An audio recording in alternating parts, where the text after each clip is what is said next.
Hello बच्चों, स्वागत है आपका आपके अपने चैनल यूपी एजुकेशन में। आज हम पढ़ेंगे क्लास 6 के चैप्टर 1 चिर महान, जिसमें सबसे पहले हम समस्त पद्यांशों की व्याख्या को पढ़ेंगे। पहला पद्यांश जग जीवन सर लेकर हित समान तक है। इसका संदर्भ है, यह पद्यांश हमारी पाठ्य पुस्तक मंजरी के चिर महान नामक पाठ से लिया गया है। इसके रचयिता कविवर सुमित्रानंदन पंत है। इसका प्रसंग है, प्रस्तुत कविता में भय, संशय, अंधभक्ति से दूर रहकर मानव सेवा और भाईचारे की स्थापना पर बल दिया गया है। कवि ईश्वर से प्रार्थना करता है कि मुझे ऐसी शक्ति प्रदान करो जिससे मैं लोक कल्याण करके अपना जीवन सार्थक कर सकूं। इसकी व्याख्या है, कवि ईश्वर से प्रार्थना करते हुए कहता है कि हे प्रभु, मैं उसका प्रेमी बनूं जो समान रूप से मनुष्य मात्र को कल्याण करने वाला हो, संसार रूपी जीवन में जो दीर्घ काल तक रहने वाला हो, श्रेष्ठ सौंदर्य से परिपूर्ण और हृदय में सत्य धारण करने वाला हो। इसका दूसरा पद्यांश है, चिर महान जिससे जीवन में से लेकर अखिल व्यक्ति तक। इसका संदर्भ एवं प्रसंग पूर्ववत है, यानी पहले वाला ही जैसा। इसकी व्याख्या है, हे प्रभु, मैं वह प्रकाश बन सकूं जिसमें संपूर्ण प्राणी समाहित हो जाए, जिससे जीवन में शक्ति प्राप्त हो तथा भय, शक, संदेह एवं बिना सोच विचार और अंधविश्वास के किसी के प्रति निष्ठा रखने की भावना का निवारण हो सके। इसका तीसरा अर्थ है, पाकर प्रभु से विहान तक।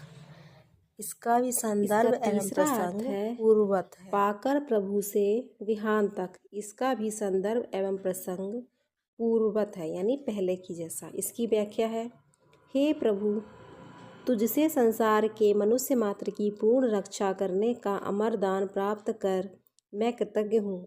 मुझे ऐसी शक्ति दो कि मैं एक बार पुनः नए जीवन का प्रातःकाल ला सकूं, अर्थात प्राणी मात्र को सुखी व समृद्ध बना सकूं। इसका प्रश्न अभ्यास है, उसमें सबसे पहले है कुछ करने को। इसमें पहला प्रश्न है, चिर महान कविता प्रश्न नंबर 1। इसमें है पहला प्रश्न, ईश्वर भक्ति से संबंधित अन्य कविताओं का संकलन कीजिए। जिसका उत्तर है प्रार्थना। जिसका उत्तर है प्रार्थना। हर देश में तू, हर वेश में तू, तेरे नाम अनेक, तू एक ही है। तेरी रंग भूमि यह विश्व धरा, हर खेल में मेल में तू ही तो है। सागर से उठा बादल बनकर, बादल से गिरा जल हो करके, फिर नहर बनी नदियाँ गहरी, तेरे भिन्न प्रकार तू एक ही है। हर देश में तू, हर वेश में तू, तेरे नाम अनेक, तू एक ही है।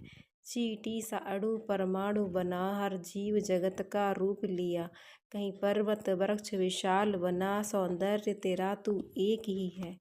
हर देश में तू, हर वेश में तू, तेरे नाम अनेक, तू एक ही है। हर जीव जगत का रूप लिया, कहीं पर्वत वृक्ष विशाल बना, सौंदर्य तेरा तू एक ही है। हर देश में तू, हर वेश में तू, यह दिव्य दिखाया है जिसने, वह है गुरुदेव की पूर्ण दया। टुकड़ा कहीं और न दिखा, टुकड़ा कहीं और न कोई दिखा, बस मैं और तू सब एक ही है। हर देश में तू, हर वेश में तू, तेरे नाम अनेक, तू एक ही है। चींटी सा अणु परमाणु बना, हर जीव जगत का रूप लिया, कहीं पर्वत वृक्ष विशाल बना, सौंदर्य तेरा तू एक ही है। हर देश में तू, हर वेश में तू, तेरे नाम अनेक, तू एक ही है। हर जीव जगत का रूप लिया, कहीं पर्वत वृक्ष विशाल बना, सौंदर्य तेरा तू एक ही है। हर देश में तू, हर वेश में तू, यह दिव्य दिखाया है जिसने, वह है गुरुदेव की पूर्ण दया। टुकड़ा कहीं और न दिखा, टुकड़ा कहीं और न कोई दिखा, बस मैं और तू सब एक ही है। हर देश में तू, हर वेश में तू, तेरे नाम अनेक, तू एक ही है। विचार और कल्पना में इसका पहला प्रश्न है, संसार में मानव कल्याण के लिए कौन कौन से उपाय किए जा सकते हैं? अपना विचार व्यक्त कीजिए। अगर आपको ईश्वर से संसार के कल्याण का वरदान मिल जाए तो आप क्या क्या करेंगे?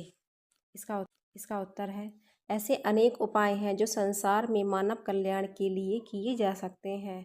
सबसे पहले हम कुछ ऐसा करना चाहिए जिससे संसार में कोई भूखा ना रहे, सबको भरपेट भोजन, पहनने को कपड़े और रहने को घर मिले। इसके बाद दूसरा प्रयास यह होना चाहिए कि संसार में सर्वत्र शांति और भाईचारे का माहौल हो, जिसके लिए सभी को मिलजुल कर प्रयास करने चाहिए।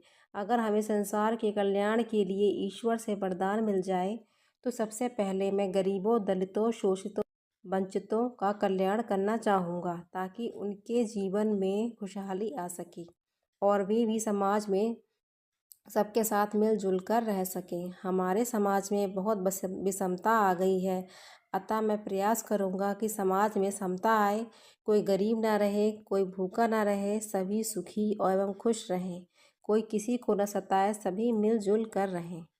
कविता से लिया गया इसका पहला प्रश्न है, इस कविता में आया सत्यप्राण शब्द अच्छे गुण का सूचक है और भय शब्द दुर्गुण अर्थात अच्छे गुण का सूचक नहीं है। इसी प्रकार कविता को पढ़कर इसमें आए अच्छे गुण वाले शब्दों और दुर्गुण वाले शब्दों की सूची बनाइए।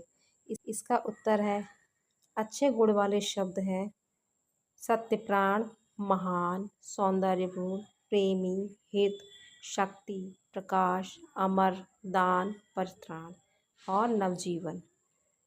और दुर्गुण वाले शब्द हैं भय, संशय, अंधभक्ति है।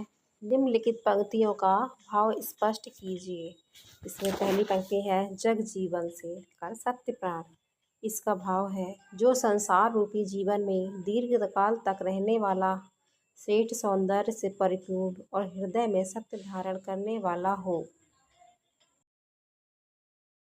दूसरी पंक्ति है, जिससे जीवन में लेकर अंधभक्ति तक। इसका भाव है, हे प्रभु मुझे ऐसी शक्ति दो जिससे मेरे अंदर भय, शक, संदेह और बिना सोच विचार के किसी के प्रति निष्ठा रखने की भावना का उदय हो। नीचे का वर्ग में दी गई पंक्तियों से संबंधित कुछ पंक्तियां खा वर्ग में दी गई हैं, किंतु वे क्रम में नहीं हैं। उन्हें का वर्ग की संबंधित पंक्तियों के नीचे लिखिए। इसका उत्तर है, मैं उसका प्रेमी बनूं नाथ, जो हो मानव के हित समान। मैं वह प्रकाश बन सकूं नाथ, मिल जाए जिसमें अखिल व्यक्ति ला सकें विश्व में एक बार फिर से नवजीवन का बिहान। इसका दूसरा प्रश्न है, कवि विश्व में नवजीवन को बिहान क्यों लाना चाहता है? इसका उत्तर है, मानव की संपूर्ण सुरक्षा, सुख, समृद्धि और विकास के लिए कवि विश्व में नवजीवन का बिहान लाना चाहता है। इसका तीसरा प्रश्न है, इस कविता का शीर्षक चिर महान है। आपको इस कविता का कोई और शीर्षक देना हो तो क्या शीर्षक देना चाहेंगे? उपयुक्त शीर्षक लिखिए। इसका उत्तर है, इस कविता का अन्य शीर्षक हो सकता है नवजीवन का बिहान। भाषा की बात से इसका पहला प्रश्न है, चिर शब्द का अर्थ है सदैव। यह महान के पूर्व विशेषण के रूप में जुड़ा है। इसी प्रकार चिर विशेषण लगातार 3 नए शब्द बनाइए, जैसे चिर जीवन। उसका उत्तर है चिर युवा, चिर यौवन, चिर आयु या चिरायु।